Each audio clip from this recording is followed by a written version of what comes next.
서울의 지하철 3호선을 탄 적이 있는 사람들은 대부분 모르는 역이 하나 있다. 이 역은 지도에도 표시되어 있지 않고 공식적인 기록에서도 사라진 상태다.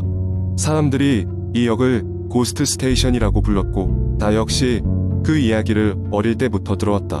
어느 늦은 밤 나는 직장에서 늦게까지 야근을 하다가 지하철을 타게 되었다. 마지막 열차였고 차 안에는 사람도 거의 없었다. 이번 일이 있기 전까진 나는 그 호스트 스테이션 이야기를 그저 도시 전설 정도로만 여겼다. 하지만 그날 밤 나는 눈으로 직접 보고 말았다. 지하철은 여느 때와 다름없이 달리고 있었다. 하지만 어느 순간 기차가 갑자기 느려지기 시작했다. 곧 알 수 없는 역에 도착했는데 경명판은 새까맣게 칠해져 있었다. 기묘한 긴장감이 돌며 열차는 멈췄다. 놀랍게도 문이 열렸다. 여기서 내가 해야 할 일을 생각했다. 이 무명역에서 내려야 할까? 아니면 그냥 무시하고 지나쳐야 할까? 호기심은 무모한 행동을 부를 수 있음을 알면서도 나는 발을 떼고 말았다. 한 발 한 발 내디딜 때마다 시간은 흐르지 않는 느낌이었다. 플랫폼은 전혀 관리되지 않은 듯 먼지와 거미줄로 뒤덮여 있었다. 스산한 바람이 어디선가 흘러나왔다. 호기심은 두려움을 이기는 법이다.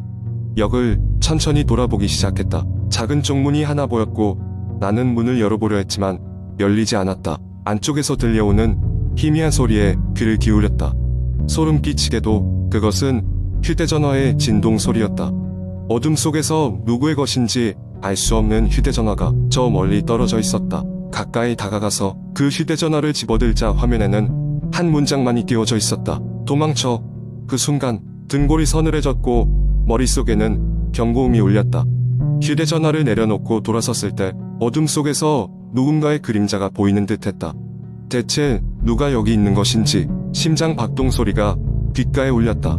불안감에 휩싸여 허둥지둥 다시 열차로 돌아가려 했지만 문이 닫히려 하고 있었다. 온 힘을 다해 달렸다.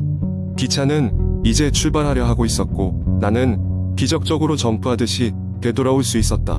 문이 닫히자마자 기차는 빠르게 다시 움직이기 시작했다. 창밖을 바라보니 무명역은 어느새 깜깜한 터널 속으로 사라졌다. 그 일이 있고 나서 지금도 3호선을 탈 때면 그 고스트 스테이션을 다시 마주할까 두려워진다. 누군가에겐 그저 허무맹랑한 이야기일지라도 그날의 경험은 결코 쉽게 잊혀지지 않을 것이다.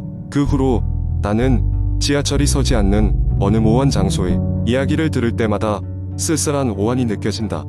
누군가 나처럼 그 역을 마주하게 될지도 모르기에 어쩌면 그 중에 한 사람은 이미 고스트 스테이션에 발을 들였을지도 모른다. 이 이야기를 듣거나 읽는 당신도 그곳에 가게 될지 누가 알겠는가? 두 번째 이야기. 한밤중 서울의 한 오래된 아파트 단지에 이상한 일이 벌어지기 시작했다. 이곳은 건축된 지 이미 30년이 넘었고 몇몇 주민들은 오래전부터 이곳이 조금 이상하다는 이야기를 들려주곤 했다. 하지만 대부분의 사람들은 그러한 이야기를 도시 전설쯤으로 치부했다. 이야기는 어느 여름밤 갑작스럽게 시작되었다. 12층에 살고 있던 주인공 지수는 여느 때처럼 늦은 시간까지 TV를 시청하다 잠자리에 들었다. 새벽 2시쯤 갑자기 귓가에 속삭이는 듯한 소리를 들었다. 처음에는 바람 소리려니 했지만 시간이 갈수록 그 소리는 점점 선명해졌다. 잘못 들은 것이 아닐까 생각하며 잠을 청했지만 그 소리는 계속해서 그녀의 귀에 맴돌았다. 며칠 후 아랫집에 살던 한 할머니가 지수에게 찾아와 낮은 목소리로 물었다. 아가씨도 들었소? 지수는 깜짝 놀라며 할머니를 쳐다보았다. 무슨 이야기냐고 묻자 할머니는 최근 들어 새벽마다 이상한 소리를 듣고 있다고 말했다. 할머니의 말에 따르면 가끔 복도에서 아이가 뛰노는 소리와 함께 혼자 말하는 듯한 목소리가 들린다는 것이었다. 이에 지수는 더 이상 무시할 수 없다고 생각했다. 그날 밤 그녀는 녹음기를 켜두고 잠이 들었다. 다음날 아침 녹음기를 틀어본 그녀는 등골이 서늘해지는 것을 느꼈다. 녹음기에는 희미한 음악 소리와 함께 차가운 목소리가 녹음되어 있었다. 아직도 기다리고 있어. 라는 목소리는 또렷했다. 놀란 지수는 이웃들에게 이 사실을 알렸고 모두 함께 해결책을 찾기 시작했다.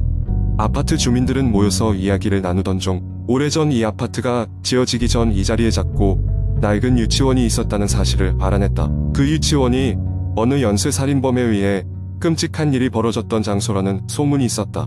경찰 기록에서도 해당 사건이 실제로 발생했지만 미제 사건으로 남아있다는 것을 확인할 수 있었다. 그때부터 주민들은 이 사건과 최근에 들리는 이상한 소리가 관련이 있다고 믿기 시작했다.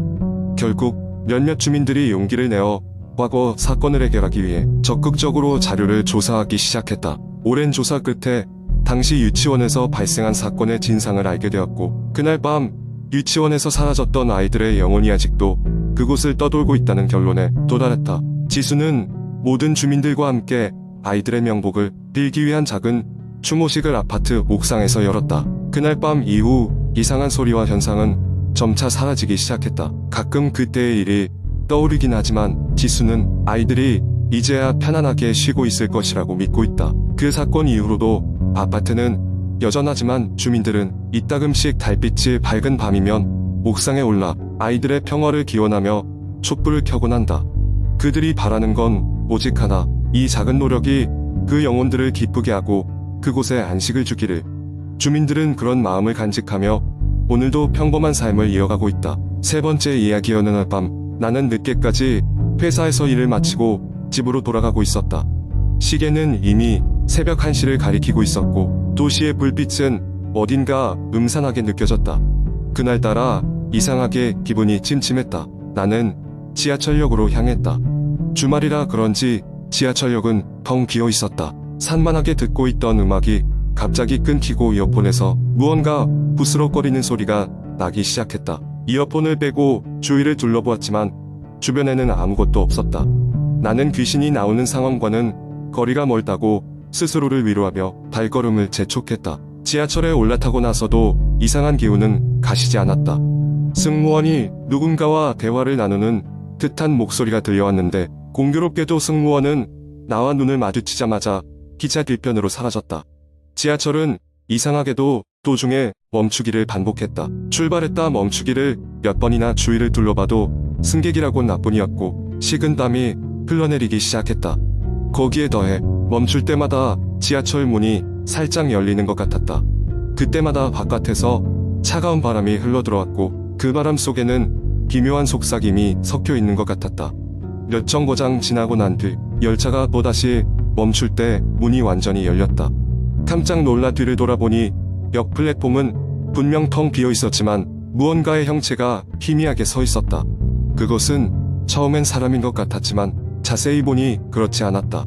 머리는 너무나도 작고 몸은 비정상적으로 길었다. 순간 나는 숨이 막히는 것 같은 공포감에 휩싸였다. 정신을 차릴 수 없을 정도로 혼란스러웠다. 지하철 문이 다시 닫히고 열차는 그 형체를 남기고 빠르게 목적지를 향해 가기 시작했다. 나는 그 순간 누군가 내 옆자리에 앉아있는 듯한 느낌을 받았다. 고개를 돌려보니 열린 자리에는 아무것도 없었고 바닥에는 작은 쪽지가 놓여 있었다. 쪽지에는 조심해라는 단어가 간단히 적혀 있었다. 서늘한 소름이 다리 밑에서부터 올라왔다. 집에 도착할 때까지 그 쪽지를 손에서 놓지 않았다. 결국 집에 도착해서야 쪽지를 다시 살펴보았지만 이번엔 조심해가 아닌 너의 뒤에라는 문구로 바뀌어 있었다. 내 방은 분명 혼자여야 했지만 방 안의 온도는 점점 내려가는 것처럼 느껴졌다. 등 뒤로 차가운 바람이 불어오는 듯한 느낌을 받았고 다시 한 번 등골이 서늘해졌다. 그날 밤 나는 도저히 잠을 이룰 수가 없었고 이상한 예감에 사로잡혀 계속해서 방을 돌아다니며 불을 켜둔 채로 시간을 보냈다. 거실에 있는 창문을 지나칠 때마다 어딘가 익숙한 차가운 시선이 느껴졌고 창밖을 내다보는 게 무서워 눈을 질끈 감았다. 그런 이상한 밤이 몇 번이고 반복되었고 낮에는 아무 일도 일어나지 않는 평범한 일상으로 돌아가 있었다. 하지만 나는 매일 밤마다 같은 악몽을 꾼다. 기차, 의미를 알 수 없는 쪽지, 차가운 바람과 속삭임. 도대체 그것이 무엇인지, 왜 나에게 이런 일이 일어나고 있는지 알 수 없지만 어쩌면 그 밤에 지하철에서 무언가를 놓고 온 걸까 하는 생각이 불현듯 들었다. 이제는 그 지하철을 타지 않고 대체 노선을 찾아다니곤 하지만 그날의 사건은 여전히 나의 일상의 그림자를 드리우고 있다. 네 번째 이야기. 어느 조용한 시골 마을에 영이라는 여대생이 살고 있었다. 도심 속에서의 바쁜 생활에 지친 그녀는 조용한 시골에서의 한 달 살기를 계획했다. 인터넷에서 찾은 농가 민박집에 예약을 하고 마을로 향하는 기차에 몸을 실었다. 영희가 도착한 마을은 그녀가 상상했던 것보다 더 조용했다. 민박집 주인 할머니는 따뜻하게 맞아주셨고 할머니의 집은 전통적인 한옥 스타일로 매우 아름다웠다. 마당에는 커다란 감나무가 있었다. 할머니는 약간의 규칙이 있다며 저녁 10시 이후에는 밖에 나가지 말라고 당부했다. 그날 밤 영희는 오랜만에 소설을 읽다가 시간을 잊었고 문득 벽시계를 보니 밤 11시가 넘어 있었다. 창문 밖을 보니 달이 밝게 떠 있었고 자연의 소리만이 귀에 들려왔다. 그런데 갑자기 감나무에서 무언가 흔들리는 소리가 들렸다. 호기심에 창문을 열어보니 나무 위에 웬 여자가 앉아있는 것이 아닌가. 하얀 한복을 입고 긴 머리카락으로 얼굴을 가린 채 나뭇가지를 흔들고 있었다. 놀란 영희는 창문을 재빨리 닫고 할머니께 이 사실을 말하려 했지만 이미 늦은 시간이라 할머니의 방에서는 깊은 잠에 빠진 듯한 규칙적인 숨소리만 들려왔다. 겁에 질린 그녀는 라디오를 켜서 주위를 환기시키고 잠을 청했지만 한껏 긴장한 탓에 잠을 이룰 수가 없었다. 다음날 아침 할머니께 어젯밤에 본 것을 말씀드리자 할머니는 잠시 침묵하셨다. 그러고는 저 감나무는 오래된 나무라 가끔 이상한 일들이 벌어지기도 하네. 하지만 무서워할 필요는 없단다. 라고 말씀하셨다. 순간 영희는 어떤 불편함을 느끼며 그곳에서의 머무름을 계속할지 고민하게 되었다. 며칠이 지나도 계속해서 기이한 일들이 벌어졌다. 감나무에서 울리는 소리, 누군가의 속삭임, 그리고 바람이 없는 날에도 흔들리는 나뭇가지들. 영희는 무엇인가 잘못되었다고 확신하게 되었다. 그녀는 마을 사람들에게 물어봤지만 그들은 그저 수수께끼 같은 미소를 지으며 자세한 대답을 피하기만 했다. 어느 날 밤 영희는 결심하고 직접 감나무 아래로 가보기로 했다. 무언가 풀어야 할 수수께끼가 있다는 느낌이 들었다. 손전등을 손에 쥐고 심호흡을 한 후 마당으로 나섰다. 감나무는 밤에도 독특한 존재감을 발휘했다. 영희는 나무 주위를 천천히 살폈다. 그 순간 어딘가에서 낮은 울음소리가 들려오기 시작했다. 당황한 그녀는 손전선을 비춰보았다. 그곳에는 작고 오래된 돌비석이 하나 숨겨져 있었다. 그리고 그 비석에는 희미하게 글자가 새겨져 있었다. 여기 잠든 이에게 평화를이라는 구절이 눈에 들어왔다.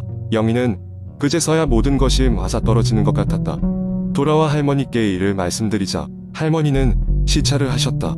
그분은 이 마을에 전해 내려오는 전설에 대해 이야기해 주셨다. 감나무 아래 묻힌 이는 이 마을의 어린 소녀였는데 안타까운 사고로 일찍 세상을 떠났다고 했다. 그녀의 영혼이 편히 쉬지 못하고 있는 것 같아 마을 사람들은 매년 이맘때 그녀를 위해 작은 제사를 지내며 그녀의 영혼을 달랬다고 했다. 할머니의 설명에 영희는 이해할 수 있었다. 그래서 그녀는 작은 꽃다발을 감나무 아래에 두고 소녀의 평안을 기원했다. 그 이후로는 더 이상 기이한 일들이 벌어지지 않았다. 마을에서의 마지막 날 밤 영희는 평화로운 밤을 보냈다. 서울로 돌아가는 기차 안에서 영희는 비로소 자신의 마음이 편안해짐을 느꼈다. 그녀는 이 경험을 그저 겁나는 일로만 남기지 않고 어린 영혼의 안식을 빌고 다시는 잊지 않으리라 다짐하였다. 영희는 마을과 그 감나무를 결코 잊을 수 없다는 사실을 깨닫고 있었다. 이 이야기는 오랫동안 한국의 시골 마을에 전해 내려오는 전설과도 같은 이야기다. 어쩌면 우리 주변의 많은 것들에게는 그 나름의 사연이 있고 때론 그것을 이해하고 위로하는 것이 필요한 것이 아닐까 생각해본다.